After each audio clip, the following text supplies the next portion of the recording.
थोड़ा सा हट जाइए प्लीज़। किसी के ज़िंदगी और मौत का सवाल है। दोस्तों, आपको बता दें कि इस समय एक बहुत ही जाने माने अभिनेता, जो ना कि भोजपुरी इंडस्ट्री में, हिंदी इंडस्ट्री में भी अपनी पाँव जमा रहे हैं, हिंदी पिक्चरों में भी आ रहे हैं, बेशुमार दौलत कमा रहे हैं, और उनकी पत्नी दर दर की ठोकरें खा रही है। कितनी शर्म की बात है दोस्तों। इस समय एक बिहार की बेटी रो रही है, बिलख रही है, आप सभी से मदद मांग रही है, और कहीं ना कहीं आप सभी के कहने पर, दिलासा देने पर वो लखनऊ जाती है अपनी पति से मिलने, और उन्हें अपने ही पति के द्वारा पुलिस बुलवा करके उनको प्रताड़ित किया जाता है, अपमानित किया जाता है, और अपने ही घर से निकलने के लिए विवश किया जाता है। कितने शर्म की बात है। पवन भैया, बहुत दौलत कमा के क्या करोगे? क्या आप मरोगे तो वो पैसे लेके जाओगे? आपके पिताजी का एक सपना था कि वो आपके बच्चे को अपने गोद में ले, और इसी सपने के साथ वो कफन में दफन हो गए। आपकी मम्मी अभी ज़िंदा है, और वो आपको प्यार से बाण कहती है, पता नहीं क्या क्या कहती है, पर हकीकत तो यही लग रहा है। क्योंकि आप अगर ज्योति भाभी को एक्सेप्ट नहीं करेंगे, साथ में नहीं रखेंगे, उनके प्रेम को नहीं समझेंगे, तो बच्चा क्या इंटरनेट से डाउनलोड होके आ जाएगा? रखल चाहे जितनी भी आप रख लेंगे, पर वो आपकी धर्मपत्नी नहीं होगी। आपकी पत्नी ही आपकी धर्मपत्नी है, इस बात को समझना चाहिए। आपके इर्द गिर्द रहने वाले लोग जो हैं, वो हो सकता है कि मेरे भी चैनल पे इफेक्ट दे दे। हालांकि मेरा उतना बड़ा चैनल तो है नहीं, पर हाँ, दोस्तों का प्यार है, सपोर्ट है, जितना है उतना है। लेकिन क्या ये उचित है?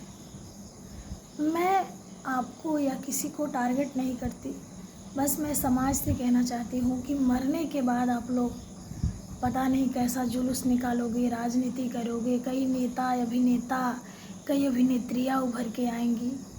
मरने के बाद ही क्यों, जिंदा में क्यों नहीं? आज वो तड़प रही है, बिलख रही है। आप लोग पवन भैया को समझा भी सकते हो, बता भी सकते हो, ज्योति सिंह को न्याय दिला सकते हो। ज्योति सिंह बार बार अपने पति के साथ रहने की, यहाँ तक कि उन्हें अपनी जान की भी परवाह नहीं है।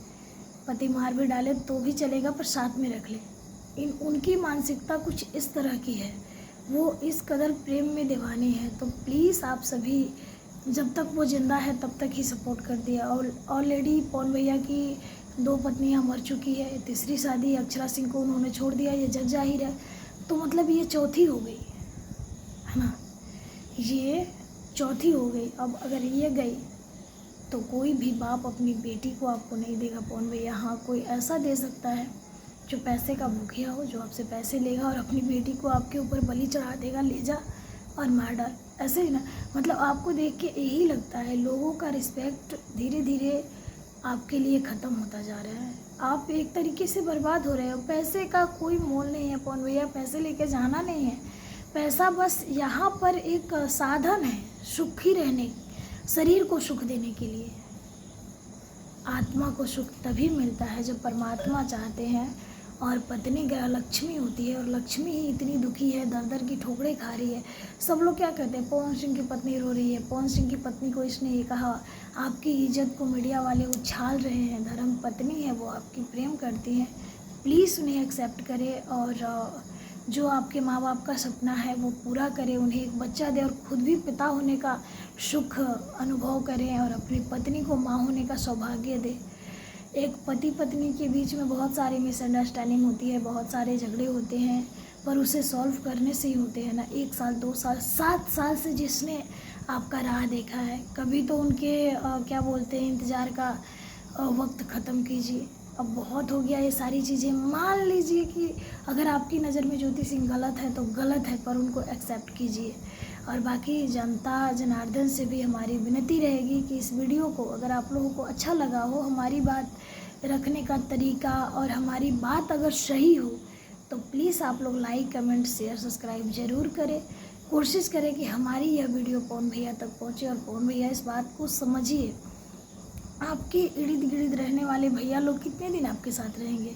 उन सबकी अपनी अपनी लाइफ होगी, अपनी अपनी वाइफ होगी, अपने अपने बच्चे होंगे। आपके पास हो सकता है कि कुछ बुरा वक्त आ जाए, आपके पास पैसे ना रहे, तो ये जो आपके इर्द गिर्द घूमते हैं ना, ये लोग भी आपका साथ नहीं देंगे। पर ज्योति सिंह आपसे जितना प्यार करती है ना, अगर आप उनका हाथ थामते हैं या उनसे और आपसे कोई बच्चा, हमारा भतीजा इस दुनिया में आता है, डेफिनेटली वो आपका ख्याल रखेगा, आपके मम्मी पापा का भी सपना पूरा करेगा, आपका भी नाम रोशन करेगा, आपका भविष्य सुनहरा होगा। ज्योति सिंह को छोड़कर आप और शादी करेंगे तो 5वीं शादी करेंगे, क्या हो सकता है? एक पत्नी आपकी फांसी लगा के मर गई, ऐसा सुनने में आया, दूसरे ने पता नहीं क्या करी।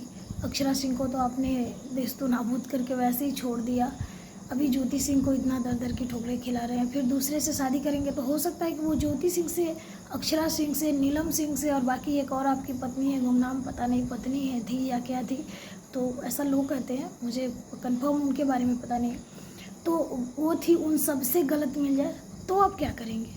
इसलिए भगवान ने जो आपको दिया है उसी में खुश रहिए। धन दौलत तो आपके पास बेशुमार है, एक पत्नी भी है जो बहुत खूबसूरत है, उसको आपने दर दर के ठोकरे खिला रहे हैं और ये आप ही की इज़्ज़त उछाली जा रही है। तो कहीं ना कहीं हमें जो सही लगा, हमने समाज में अपनी बात रखी, उम्मीद है हमारी बात पसंद आई होगी। और ये वीडियो अगर आप तक कभी खुदा न खास, हालांकि उतना बड़ा यूट्यूबर तो मैं हूँ नहीं, पर अगर खुदा न खास आप तक पहुँच जाए तो आपसे रिक्वेस्ट रहेगा कि आप एक सुखी जीवन जिए। चलिए, इसी के साथ शुभ रात्रि, आप सभी का दिन शुभ हो, आप सब खुश रहे, स्वस्थ रहे, मस्त रहे। जय भोलेनाथ। शिव आप सभी का कल्याण करे और मेरा भी करे। हर हर महादेव, श्री शिवाय नमस्तुभ्यं। Bye bye.